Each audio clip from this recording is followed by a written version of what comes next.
چاروں خلفائے راشدین کا ایک مقام و مرتبہ ہے۔ ہر ایک مقام و مرتبہ کو ہر ایک کے مقام و مرتبہ کو حضرت مسیح علیہ السلام نے بڑی تفصیل سے بیان فرمایا ہے مختلف جگہوں پر۔ ہر ایک کے اس مقام کو پہچاننے کے لیے میں بعض اقتباسات پیش کرتا ہوں تاکہ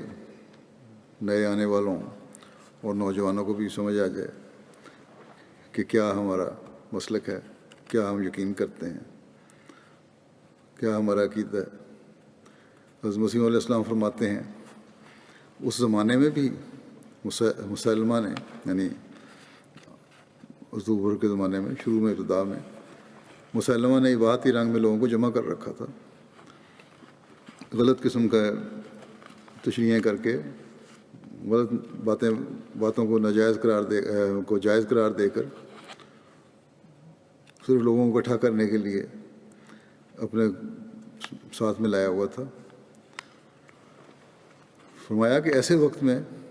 حضرت ابوبکر خلیفہ ہوئے تو انسان خیال کر سکتا ہے کہ کس قدر مشکلات پیدا ہوئی ہوں گی۔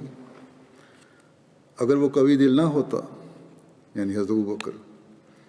اور حضرت نبی کریم صلی اللہ علیہ وسلم کے ایمان کا رنگ اس کے ایمان میں نہ ہوتا تو بہت ہی مشکل پڑتی اور گھبرا جاتا۔ لیکن صدیق نبی کا ہمسایہ تھا، ہم سایہ یعنی اس کا سایہ پڑ رہا تھا، آپ کے اخلاق کا اثر اس پر پڑا ہوا تھا اور دل نور یقین سے بھرا ہوا تھا۔ اس لیے وہ شجاعت اور استقلال دکھایا کہ حضرت صلی اللہ علیہ وسلم کے بعد اس کی نظیر ملنی مشکل ہے۔ ان کی زندگی اسلام کی زندگی تھی۔ یہ ایسا مسئلہ ہے کہ اس پر کسی لمبی بحث کی حاجت ہی نہیں۔ اس زمانے کے حالات پڑھ لو اور پھر جو اسلام کی خدمت ابوبکر رضی اللہ عنہ نے کی ہے اس کا اندازہ کر لو۔ میں سچ کہتا ہوں کہ ابوبکر صدیق رضی اللہ عنہ اسلام کے لیے آدم ثانی ہیں۔ میں یقین رکھتا ہوں کہ اگر حضرت صلی اللہ علیہ وسلم کے بعد ابوبکر کا وجود نہ ہوتا تو اسلام بھی نہ ہوتا۔ یعنی دشمن کے حملوں سے بچانے کے لیے، شریعت کو محفوظ کرنے کے لیے اس وقت اللہ تعالیٰ نے حضرت ابوبکر صدیق کو ہی کھڑا کیا تھا، اور آپ نے اسلام کے وجود کو حضرت صلی اللہ علیہ وسلم کی خاص تربیت اور خاص تعلق کی وجہ سے زندگی بخشی اور دشمن کے حملے کو ناکام و نامراد کیا۔ فرمایا کہ ابوبکر صدیق کا بہت بڑا احسان ہے کہ اس نے اسلام کو دوبارہ قائم کیا، اپنی قوت ایمانی سے کل باغیوں کو سزا دی اور امن کو قائم کر دیا، اسی طرح پر جیسے خدا تعالیٰ نے فرمایا اور وعدہ کیا تھا کہ میں سچے خلیفہ پر امن کو قائم کروں گا۔ یہ پیش گوئی حضرت صدیق کی خلافت پر پوری ہوئی اور آسمان نے اور زمین نے عملی طور پر شہادت دے دی۔ بس یہ صدیق کی تعریف ہے کہ اس میں صدق اس مرتبہ اور کمال کا ہونا چاہیے۔ پھر حضرت عمر رضی اللہ عنہ کے اوصاف اور مقام کا ذکر کرتے ہوئے حضرت اقدس مسیح علیہ السلام ایک جگہ فرماتے ہیں، حضرت عمر رضی اللہ عنہ کا درجہ جانتے ہو کہ صحابہ میں کس قدر بڑا ہے؟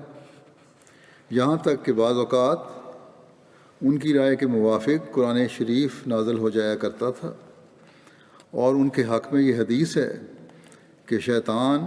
عمر کے سائے سے بھاگتا ہے۔ دوسری یہ حدیث ہے کہ اگر میرے بعد کوئی نبی ہوتا تو عمر ہوتا۔ تیسری یہ حدیث ہے کہ پہلی امتوں میں محدث ہوتے رہے ہیں، اگر اس امت میں کوئی محدث ہے تو وہ عمر ہے۔ پھر ایک جگہ حضرت ابوبکر، حضرت عمر اور حضرت عثمان کا ذکر کرتے ہوئے مجموعی طور پر آپ نے فرمایا کہ میرے رب نے مجھ پر یہ ظاہر کیا ہے کہ صدیق اور فاروق اور عثمان رضی اللہ عنہ نیکوکار اور مومن تھے، اور ان لوگوں میں سے تھے جنہیں اللہ نے چن لیا اور جو خدائے رحمان کی عنایات سے خاص کیے گئے، اور اکثر صاحبان معرفت نے ان کے محاسن کی شہادت دی۔ انہوں نے بزرگ و برتر خدا کی خوشنودی کی خاطر وطن چھوڑے، ہر جنگ کی بھٹی میں داخل ہوئے، اور ہر موسم گرما کی دوپہر کی تپش اور سردیوں کی رات کی ٹھنڈک کی پرواہ نہ کی، بلکہ نوخیز جوانوں کی طرح دین کی راہوں پر محو خرام ہوئے، اور اپنوں اور غیروں کی طرف مائل نہ ہوئے، اور اللہ رب العالمین کی خاطر سب کو خیر بات کہہ دیا۔ ان کے اعمال میں خوشبو اور ان کے افعال میں مہک ہے، اور یہ سب کچھ ان کے مراتب کے باغات اور ان کی نیکیوں کے گلستانوں کی طرف رہنمائی کرتا ہے، اور ان کی باد نسیم اپنے معطر جھونکوں سے ان کے اسرار کا پتہ دیتی ہے، اور ان کے انوار اپنی پوری تابانیوں سے ہم پر ظاہر ہوتے ہیں۔ یہ حوالے جو ہیں بہت سارے ان میں سے جو پڑھ رہا ہوں سر الخلافہ کے ہیں، یہ عربی کی کتاب ہے۔ عربی ترجمہ کرنے والے فی الحال تو شاید فوری طور پر اس معیار کا ترجمہ نہیں کر سکیں گے، جب دوبارہ ریپیٹ ہو تو اصل کتاب سے یہ حوالے لے کے ترجمہ کر دیں۔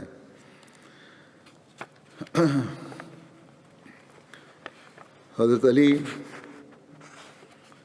کے محاسن اور آپ کے مقام کا ذکر کرتے ہوئے حضرت اقدس مسیح موعود علیہ الصلوۃ والسلام فرماتے ہیں، آپ رضی اللہ تعالیٰ عنہ تقوی شعار، پاک باطن، اور ان لوگوں میں سے تھے جو خدائے رحمان کے ہاں سب سے زیادہ پیارے ہوتے ہیں، اور آپ قوم کے برگزیدہ اور زمانے کے سرداروں میں سے تھے۔ آپ خدائے غالب کے شیر، خدائے مہرباں کے جواں مرد، سخی پاک دل تھے۔ آپ ایسے منفرد اور بہادر تھے جو میدان جنگ میں اپنی جگہ نہیں چھوڑتے، خواہ ان کے مقابلے میں دشمنوں کی ایک فوج ہو۔ آپ نے ساری عمر تنگ دستی میں بسر کی اور نوع انسانی کے مقام زہد کی انتہا تک پہنچے۔ آپ مال و دولت عطا کرنے، لوگوں کے ہم و غم دور کرنے، اور یتیموں اور مسکینوں اور ہمسایوں کی خبرگیری کرنے میں اول درجے کے مرد تھے۔ آپ نے جنگوں میں طرح طرح کے بہادری کے جوہر دکھائے تھے۔ تیر اور تلوار کی جنگ میں آپ سے حیرت انگیز واقعات ظاہر ہوتے تھے۔ اس کے ساتھ ساتھ آپ نہایت شیریں بیان اور فصیح اللسان بھی تھے۔ آپ کا بیان دلوں کی گہرائی میں اتر جاتا اور اس سے ذہنوں کے زنگ صاف ہو جاتے، اور برہان کے نور سے اس کا چہرہ دمک جاتا۔ آپ قسم قسم کے انداز بیان پر قادر تھے، اور جو آپ سے ان میں مقابلہ کرتا تو اسے ایک مغلوب شخص کی طرح آپ سے معذرت کرنا پڑتی۔ آپ ہر خوبی میں اور بلاغت و فصاحت کے طریقوں میں کامل تھے، اور جس نے آپ کے کمال کا انکار کیا تو اس نے بے حیائی کا طریق اختیار کیا۔ پھر حضرت علی کے مقام اور خلافت کے بارے میں حضرت مسیح موعود علیہ الصلوۃ والسلام فرماتے ہیں، اس میں ذرہ بھر شک نہیں کہ حضرت علی متلاشیان حق کی امیدگاہ اور سخیوں کا بے مثال نمونہ اور بندگان خدا کے لیے حجت اللہ تھے۔ نیز آپ اپنے زمانے کے لوگوں میں بہترین انسان اور ملکوں کو روشن کرنے کے لیے اللہ کے نور تھے، لیکن آپ کی خلافت کا دور امن و امان کا زمانہ نہ تھا، بلکہ فتنوں اور ظلم و تعدی کی تند ہواؤں کا زمانہ تھا۔ عوام الناس آپ کی اور ابن ابی سفیان کی خلافت کے بارے میں اختلاف کرتے تھے، اور ان دونوں کی طرف حیرت زدہ شخص کی طرح ٹکٹکی لگائے بیٹھے تھے، اور بعض لوگ ان دونوں کو آسمان کے فرقت نامی دو ستاروں کی مانند تصور کرتے تھے، اور دونوں کو درجہ میں ہم پلہ سمجھتے تھے۔ لیکن سچ یہ ہے کہ حق علی مرتضیٰ کے ساتھ تھا، اور جس نے آپ کے دور میں آپ سے جنگ کی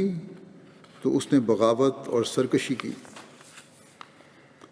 پھر چاروں خلفائے راشدین کی اسلام اور قرآن کی حفاظت اور اس امانت کا حق ادا کرنے کے مقام کا ذکر فرماتے ہوئے حضرت مسیح موعود علیہ السلام فرماتے ہیں، یہ عقیدہ ضروری ہے کہ حضرت صدیق اکبر رضی اللہ تعالیٰ عنہ اور حضرت فاروق عمر رضی اللہ تعالیٰ عنہ اور حضرت ذو النورین یعنی حضرت عثمان رضی اللہ تعالیٰ عنہ اور حضرت علی مرتضیٰ رضی اللہ تعالیٰ عنہ سب کے سب واقعی طور پر دین میں امین تھے۔ ابو بکر رضی اللہ عنہ جو اسلام کے عادم ثانی ہیں، اور ایسا ہی حضرت عمر فاروق اور حضرت عثمان رضی اللہ عنہما اگر دین میں سچے امین نہ ہوتے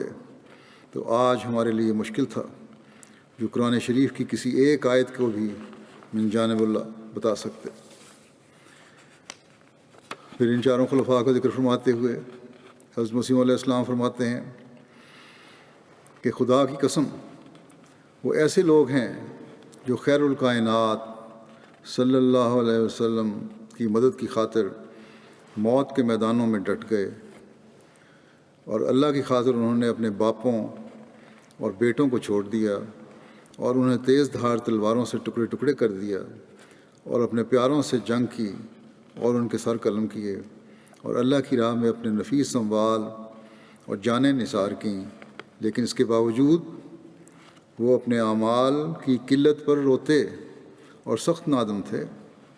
کوئی فخر نہیں تھا کہ ہم نے کوئی نیک عمل کیے، اور ان کی آنکھ نے بھرپور نیند کا مزہ لیا، مزہ نہیں لیا، کبھی نیند بھر کے نہیں سوئے، مگر بہت قلیل جو آرام کے لحاظ سے نفس کا لازمی حق ہے، اور وہ نعمتوں کے دل دادا نہیں تھے۔ بس تم کیسے خیال کرتے ہو کہ وہ ظلم کرتے تھے، مال غصب کرتے تھے، عدل نہیں کرتے تھے اور جور و ستم کرتے تھے،